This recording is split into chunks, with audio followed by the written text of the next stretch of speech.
È tutta colpa di Antonella Pianca, giornalista nonché grande sommelier, ice, degustatrice più che sommelier, professionale.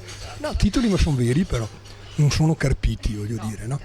Un giorno ci dice, guarda, a Vittorio Veneto, vicino all'ospedale, c'è una pasticceria che fa le paste come una volta.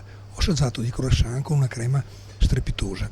Allora noi proprio in quei giorni in cui Antonella ci confidava questa segnalazione, diciamo, stavamo preparando la partenza del nuovo percorso culturale che si chiama La Via delle Buone Cose, ispirata ad una grande guida che Luigi Veronelli faceva, ed era proprio le buone cose, indirizzi di gola, sempre questo linguaggio lussureggiante, estremamente capace di darci.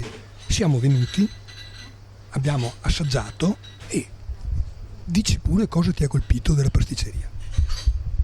Ma della pasticceria San Marco innanzitutto mi colpisce la varietà dei prodotti offerti, perché sono veramente tanti, dai croissant a tutte le paste belle, grandi, come eravamo abituati anche da piccolini.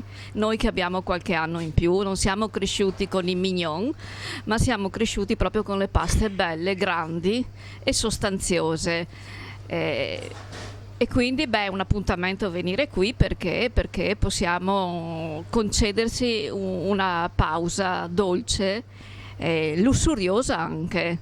Io oltre ai croissant consiglio anche la classica diplomatica, strati di sfoglia con una deliziosa crema e un bello strato sopra di zucchero a velo, quello che ti resta proprio attaccato alla lingua e alla bocca. No, comunque al di là di tutto è una pasticceria che secondo me proprio lavora molto bene con dei buoni prodotti e questo lo percepiamo al gusto. Quindi complimenti alla pasticceria San Marco, un piccolo angolo, perché è piccolo, di Vittorio Veneto, con molti abitué. Questo quindi la dice lunga. Grazie. La Via delle Buone Cose parte con la pasticceria San Marco.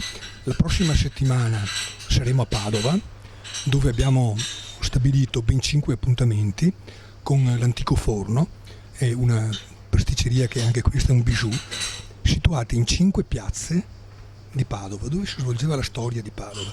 Quindi abbiamo legato i 5 incontri di informazione con giornalisti, operatori, intellettuali, gente che viene a raccontare Padova, legando la presenza delle pasticcerie al quartiere. Per esempio in Via Altinate la pasticceria ha un tiro di schioppo il museo della Quarta Armata, con tutto quanto il tema dell'alimentazione dei soldati durante la Grande Guerra. Quindi per ogni puntata ci sarà un dolce salato in cui sentiremo le storie sia diciamo così della pasticceria, dei prodotti della pasticceria, sia del territorio padovano.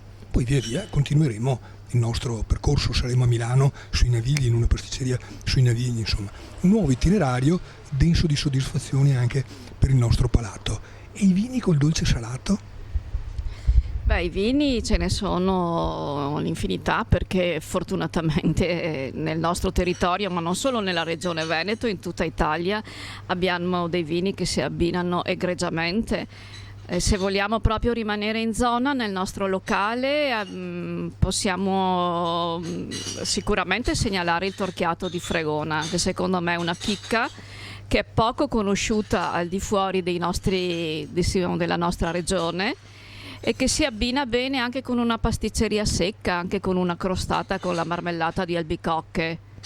E poi via via possiamo continuare, se vogliamo sempre rimanere qui vicino a noi. Abbiamo il Refrontolo Passito con il Marzemino, poi abbiamo il Torcolato di Breganza, insomma abbiamo una vasta varietà di vini dolci e passiti che secondo me è bene anche che siano rivalutati.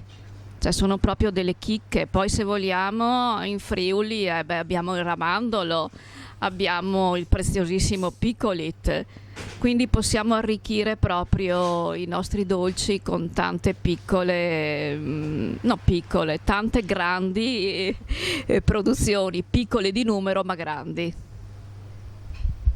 Bene, allora siamo partiti, la via delle buone cose di Veronegliana memoria.